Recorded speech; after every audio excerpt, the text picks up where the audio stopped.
If you've been watching my channel for a while, you would know that I'm always trying to encourage my Hoyas to bloom. For me, it is very rewarding to finally see these little cluster flowers open after months or even years of waiting. One of the questions I do get asked often is how I get my Hoyas to bloom. After growing Hoyas for a few years, I don't think there is one magic trick to get your Hoyas to bloom. In my experience, it is a combination of factors working together to create the right condition for flowering. As I was researching this topic, I was delighted to find a lot of the things I experience in my collection have also been supported by horticultural research. I will include the sources that I found some of this information so you don't have to go down the rabbit hole yourself.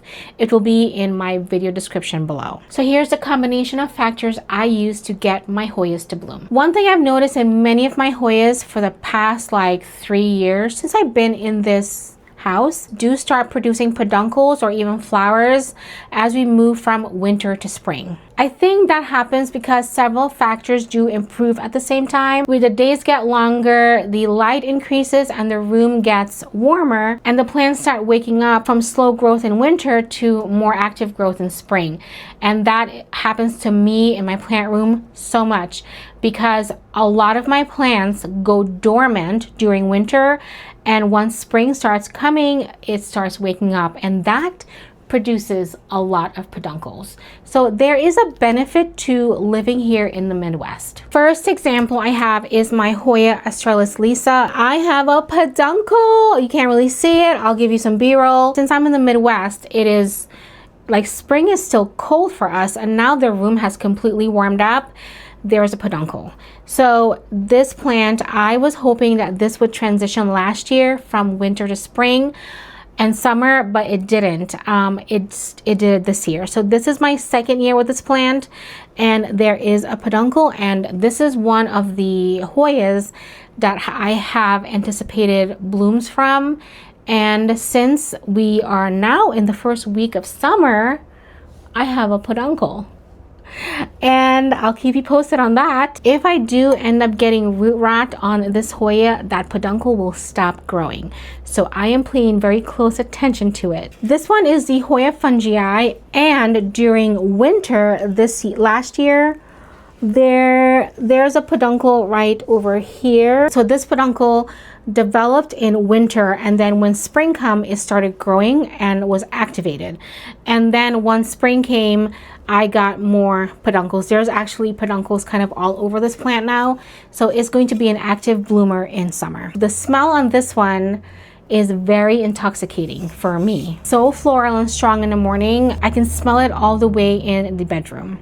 One of the factors to getting your Hoyas to bloom is enough bright lights. I do give my Hoyas direct light because this is a west window on this area right here. It gets direct light for a few hours, but during the day it gets a lot of indirect light. If you have your Hoyas in lower light, you will still see growth, but usually when you move them to a brighter light, that is when the peduncles actually form. Since the increase of the amount of light in this room, I have seen active peduncle production since spring, and it's just continue going. It's not going to stop until fall.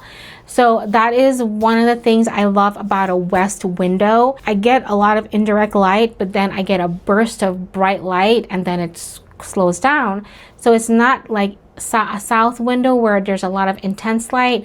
Well, you know, we're in the Midwest, so we don't really have a lot of intense lights for too long. According to my own experience and also research, some Hoyas benefit from a warm daytime temperature and then having a slightly drop in temperature at night. So the natural drop in temperature at night have helped me develop peduncles. It is not a dramatic drop in temperature. It is just enough to mimic the conditions they actually experience in nature. Sometimes when we still have cooler temperatures at night, I sometimes will move my Hoyas in the closet to get a complete 12-hour of daylight and then 12 hours of darkness.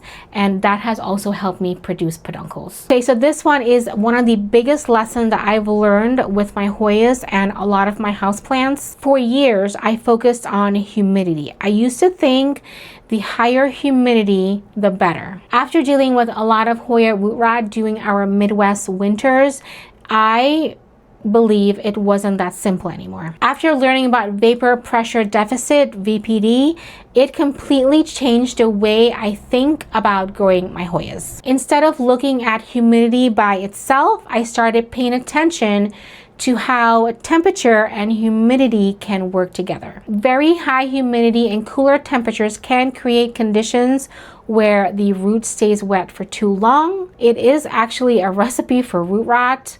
Take it from me, I know, that's what I experienced from our winter conditions to spring. On the other hand, warm temperature and low humidity can cause a lot of stress to the plant because it loses moisture too quickly. I don't try to have a specific humidity number. I do try to kind of blend the two where humidity and temperature can work together. Now in this room condition, I don't really have too much problem with humidity as much than in my grow cabinets. That's where the problem is. When I notice that there's too high of a humidity in there, I will open the doors. I took out all the weather stripping from my cabinet. That was creating a not so good environment for me because I just had such high humidity in overnight to the morning. Healthy roots are another big key into getting your Hoyas to bloom. Take it from me, dealing with Hoya root rot, I have seen a lot of plant decline knowing that there's root rot. I am starting to water more consistently now that it's where in summer I am not letting my Hoyas dry out too much. I know a lot of people say to let your Hoyas dry out. So my Hoya fungii is a thinner type leaf Hoya. I will not let this one dry out too much. I like to water before I see wrinkled leaves, and that is one of the things I will say for this one. Now my Hoya Crimson Queen that I revived from root rot can take a little bit more drying out than the fungii. So when people say to treat your Hoyas like succulents and let it dry out, I only say that for Hoyas with really thick leaves, not the ones that have thin leaves. This is the Hoya Sweet Scent. The leaves are exactly like a succulent. Now I will let this one dry out a little bit more between watering versus my fungii. I actually watered this yesterday and I probably won't have to water it again for maybe a little over a week. It is right in the west window, so that is, you know, it's gonna get a little bit more light and heat, so it might dry out a little quicker. But I let this one dry out a little bit more than the fungii. And the Hoya Polyneura, this is the small one I have. I have a bigger one now. The Hoya Polyneura, I actually do not let this one dry out at all. Because from my experience with this Hoya, if you let it dry out, it will die. The leaf drop is crazy. It will start yellowing leaves. It will get root rot. It will get all the things. But also don't overwater this one as well. Don't overwater it. Don't let it dry out. One of the things that's helping me now with my Hoyas is that I'm not letting the water sit in the saucer anymore. I used to top water and then let it soak up from the saucer, but I would forget. So I have been very good and diligent about emptying the saucer within that same few hours so that the plant don't sit in a sauce of water. It is not going to have wet roots, wet feet at the bottom. So a healthy root system will create healthy vines, and healthy vines will give you peduncles. I do recommend fertilizing your Hoyas to encourage blooms.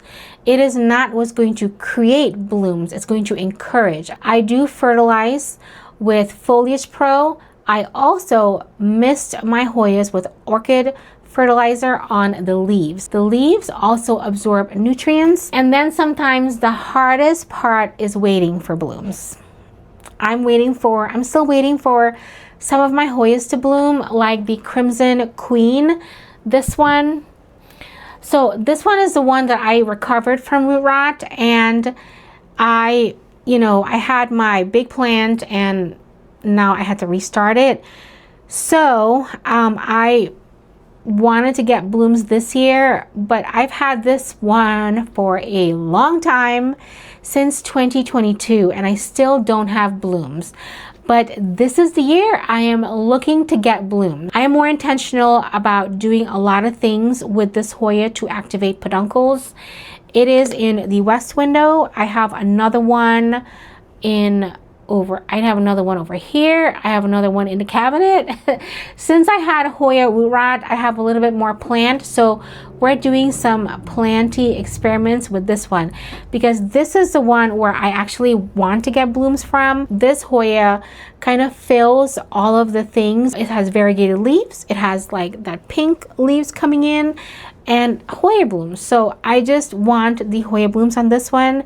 So we are trying to trigger blooms this year. My Hoya longleaf globulosa still don't have peduncles, but the Hoya globulosa, the short leaf one, I have peduncles on that one. So it's just, sometimes it is a waiting game and being a little bit patient. So instead of looking at one way to get your Hoya to bloom, I like to stack up as many of the right conditions as possible. Bright lights, warm growing conditions, a slighter drop in night temperature, and sometimes the right balance with temperature and humidity, healthy roots and regular feeding, and also in combination with patience as well, because not all Hoyas are the same. I found that the more of these conditions I can provide, I have been successful with getting my Hoyas to bloom throughout my collection. But there's some of them I'm still waiting for, so I still have to practice patience as well. Tell me your Hoya blooming secrets so we can all have more Hoya tips for our toolbox. I will be sharing a full Hoya collection tour soon. I still wanted to celebrate some blooms with you,